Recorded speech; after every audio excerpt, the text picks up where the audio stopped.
Mr. Yang, Yes. pwede ko na rin idiretso sa PBDIC, Madam Chair. May I know from PBDIC if what is the nature of your dealings with the company of Mr. Tony Yang inside your premises?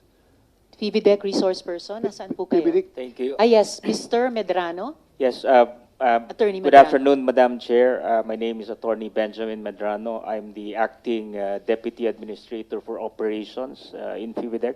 So with me today is Attorney Lizelle Gusay, the acting Chief of the Legal Services Division. Thank you for your time. So the question is, what is the dealing between Tony Yang and PBDEC?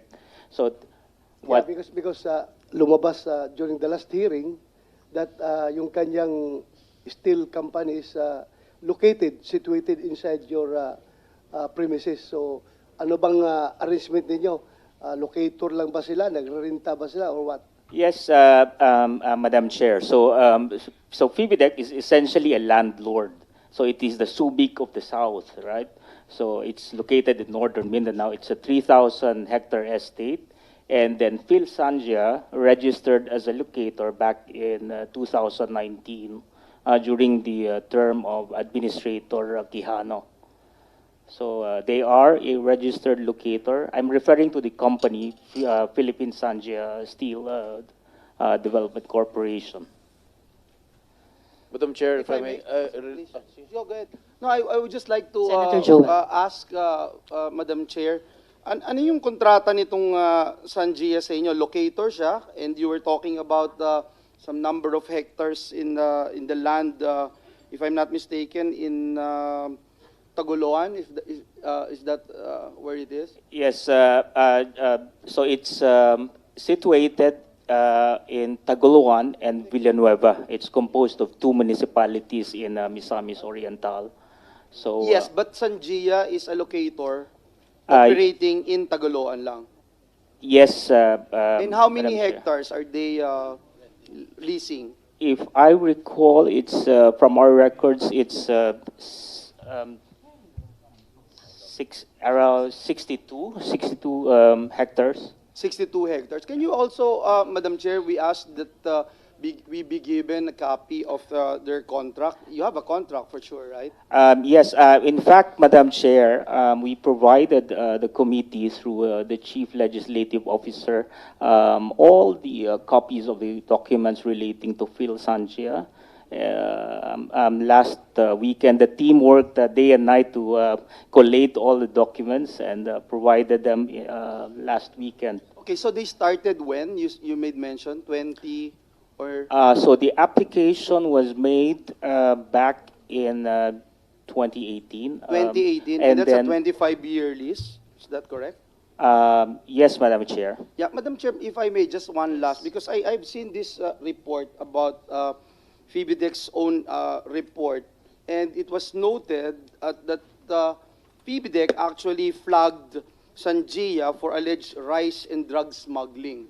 You know, I was just wondering, because I don't think that when you came up with the contract, ano ba yung parte ng contract na yon? Yung contract ba na yon ay, because I can show you the site development plan, nagulat ho ako, may wharf dito, mayroong pumapasok na mga shipping companies or malalaking barko. So, kung ganoon, hindi ba dapat merong customs at ano ito? Meron po itong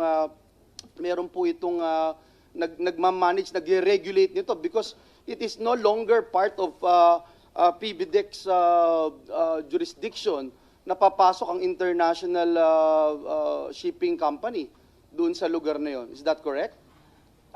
So it's like this, Madam Chair, if I may. So PBDEC owns the foreshore and the offshore of Tagoloan and Villanueva. It has title to the foreshore and offshore.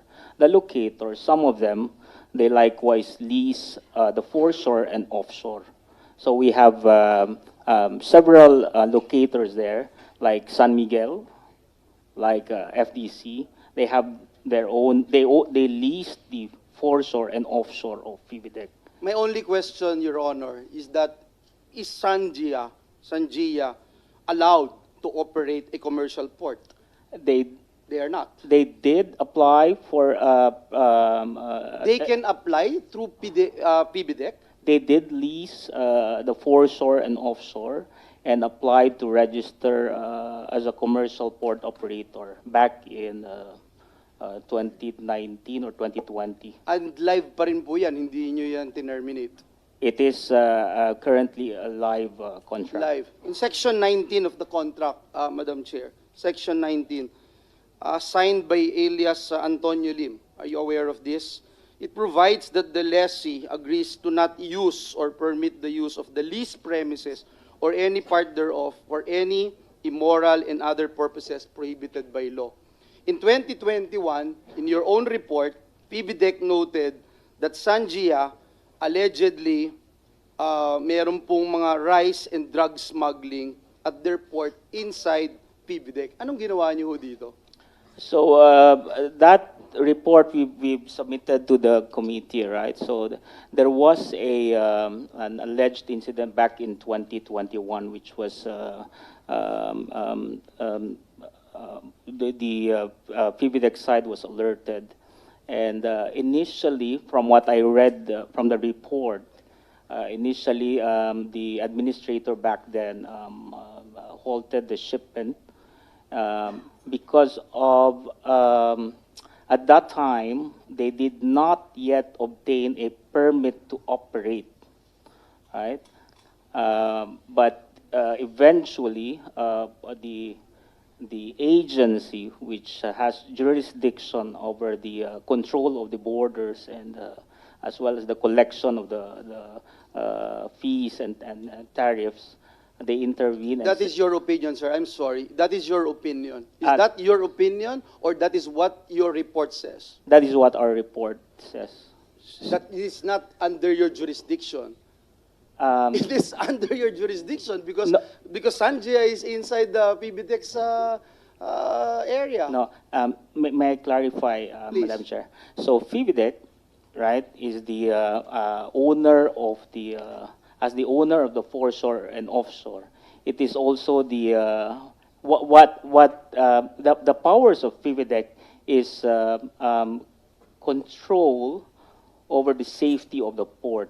It is another agency which has jurisdiction over the cargoes. So, in that sense, we do not have a say in the. No, sorry, sir. Sorry, sir. Number one, are you allowed to operate a commercial port? You are allowed under your yes, charter. we are. In fact, Under your charter, and no national government agency is actually regulating the ins and outs of that commercial port. And that's absurd. no, we were Can created. you just answer my question, sir, so we don't go around the Yeah. bushes? Are you allowed? Yes, Madam Chair.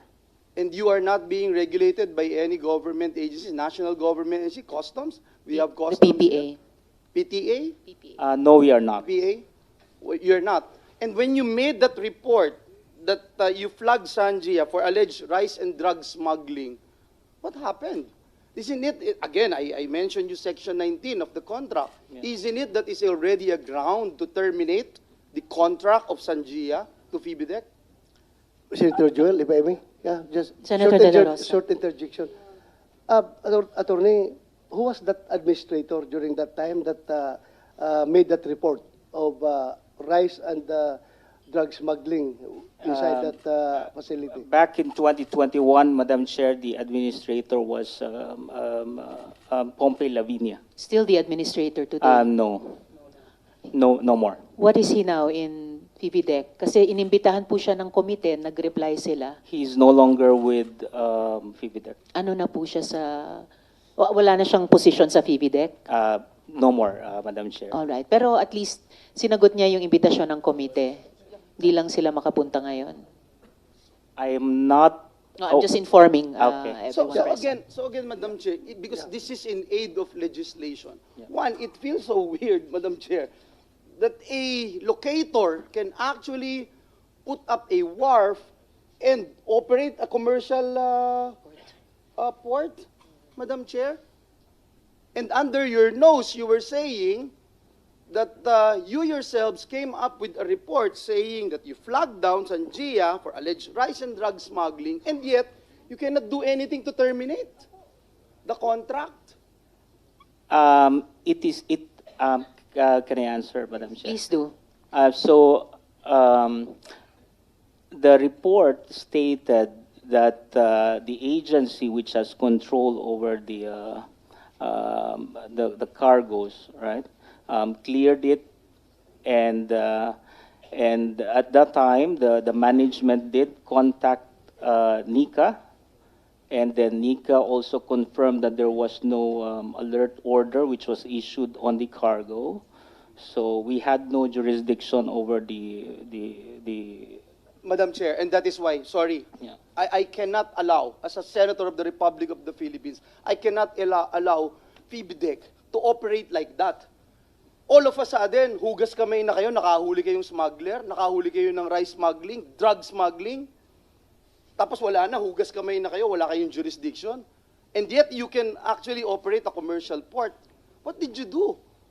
There are reports, I have gotten different kinds of reports, and they were saying that a certain person from the, please correct me if I'm wrong, a certain person from the Bureau of Customs, inarbor ito, at kayo naman, binigay nyo na lang. At sasabihin nyo ngayon na wala kayong jurisdiction. How could you say you don't have any jurisdiction? It's just not the mandate of PBDEC, Mr. Chair. How could you have a mandate, first and foremost, to operate such and give the lessee, the locator, to actually operate a commercial port? And then you're now saying wala na kayong jurisdiction. But please answer my question. Is there someone from Bureau of Customs na nagsabi na kami na ang magte-take over niyan?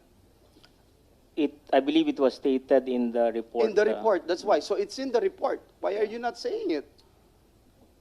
Because you did not follow it up. Because you did not do anything else afterwards. Is that correct? I'm That not is the sure what problem. happened. Kung inutil na yung PBDEC natin, wala tayong aasahan talaga. Magpasmuggle tayo ng kahit na ano dito. May ask PAOK, sir. PAOK, why was there undue haste to allow Sanjia to become a commercial port after the smuggling of rice was reported? What we could share to the committee is merely based on a report that we were able to obtain. But this report is from 2021. The report is for the chairman and members of PBDEC, IA Board of Directors. Part of the report indicates, paragraph 8, at 11:15 p.m. of February 2021, Attorney Kusay informed the administrator that she has verified with Bureau of Customs Collector John Simon by phone call that the documents of the importation are in order, and that the Bureau of Customs has also verified with the Regional Director of NICA that there is no alert order for the importation, and so on and so forth. And towards the end of the paragraph, a certain Attorney Noe L. Espidillo Jr. disclosed that PBDEC will be in trouble if the cargo was not released immediately. For the record, that was Director Casio of PAOK. And I think the Attorney Kusay mentioned in the report is also present as a resource person today for PBDEC. Madam Chair, may we ask if the one who signed the contract, itong si Antonio Lim o si Tony Yang also, is he aware of this incident? And Ms. Carol, if you can relay, kahit na alam ko na intindihan niya na tayo dito, anong nangyari dito? Is he denying the fact that there was rice smuggling that's happening in his company? Ms. Caroline, please. 请问一下，因为我们现在在讲关于这个合约，上面有写上你的签名，有 Antonio Lim 的签名。那请问您是否对这件事，这个大米走私的事件，您是不是知道这件事？这件事我知道，不是走私啊，正规到了啊。I know of this incident, but I know that this is not smuggling. This is through a legal process. Of drugs? And the rice, The rice. the rice. How could it be a process? That's part of your contract? A part of your contract, a steel company, nagpapadala na, bumabagsak dun yung mga bigas, dun sa kanyang port? How can it be legal? Is PBDEC also saying it is legal? Granting without admitting it's not drugs. Is it legal? Madam Chair? Attorney Medrano. May I refer you to Attorney Liza? She is present and she can expound on it further. Yes, Please, thank you. Attorney. Attorney, were you able to take the oath earlier? You were. Please take your seat.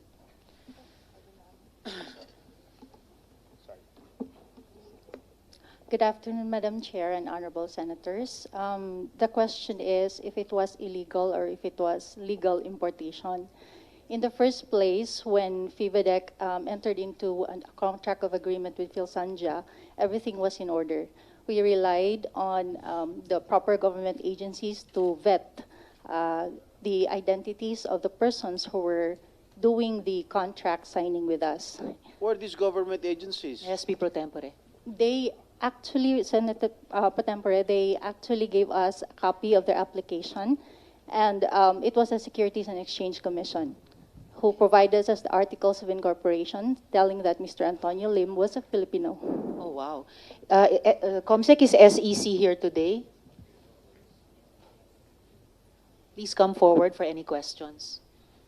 And if I may, Senator Madam Chair, in the contract that Sanjia signed with FIVADEC, was it part of the contract to actually allow Sanjia to become a commercial port, Your Honor? Yes, please, Attorney. Kusay, Yes. no? Attorney Kusay. Yes, po. They applied for a permit to operate as a commercial port. However, the board of directors provided the approval subject to conditions. And what are these conditions? They have to go through the process of publication, and they have to have a public consultation on the stakeholders on their operations. And the second was that they will not engage on containerized cargo. They can Exactly. go bulk and break bulk because it's another port operator, our concessionaire, who has, yes, the containerized cargo. I will no longer belabor the point, Madam Chair. It's clear as crystal, Madam Chair, that the company of Tony Yang has been violating all sorts of, lahat po ng pwede mong i-check na violation, ginawa po nung Sanjia dito sa PBDEC, but unfortunately, hindi po na-terminate itong kontrata nila to the point na mismong sila, fin-lockdown nila yung Sanjia na merong rice smuggling, drug smuggling, and if this will continue to go on, magiging banana republic na po tayo, Madam Chair. I'm just stating facts here, and we have to act on it, and I wanted to make sure that this will be part of our committee report. Thank you, Madam Chair. Thank you, It dear will, colleagues. and thank you, Senator Joel. Madam Chair, At this, yes, In SP pro relation to tempore. the line of questioning of Senator Villanueva, Attorney, how many hectares is Sanjia leasing? Sinabi ko kanina 62? Sabi ni, 62. yes. Opo. The exact land area po, nasa report po that we submitted All right, to the how committee. much are you leasing it for per square meter? 150 pesos per square meter per year po. Yung 150 pesos. original po. Hindi ba disadvantageous sa gobyerno natin yan? We do have an official gazette publication of our revenues, and that is one of the items that have already been published. We Okay, pride how ourselves much is in the prevailing rent sa 150 to FIVADEC? 200 po, depending po on the location of the property. Okay, who are the other locators there in FIVADEC? We have Aside from Sanjia. marami po. We have San Miguel, we have Gardenia, we have Jacoby, we have marami po talaga. We have been successful in as an IPA in inviting locators to locate and invest in FIVADEC Industrial Authority. Okay, is it, in the course of the questioning of Senator Villanueva, yung mga rice na ini-smuggle doon sa FIVADEC, posible rin na pwedeng mag-smuggle ng drugs doon. Am I We correct? have no reports on that po. But that is possible. It's possible. We can Didn't you concede it's exercise possible. due diligence? Madam Chair, sorry, SPP, there's already a Senator report. May Joel. report kayo alleged drugs eh. Tapos Oh. sabihin mo there's no report. Oh, Huwag mo kami sabihin inamin mo na ganon. pala. Thank you, Senator Sina- Nasa Joel. report SP eh. Pro Tempore. Inamin na pala, sabi ni Senator Joel, meron na pala report it's na may possible drugs. po. Why are you denying it? Pasensya na po. Huh? Possible po. Are you covering up somebody No or po. someone? Oh. We're just asking if it's possible that they can smuggle drugs It's possible po. through FIVIDEC. It's possible po. So meron na talaga. We did not receive that kind of investigation po. Maybe another agency could probably provide the answers to that po. All right, Madam,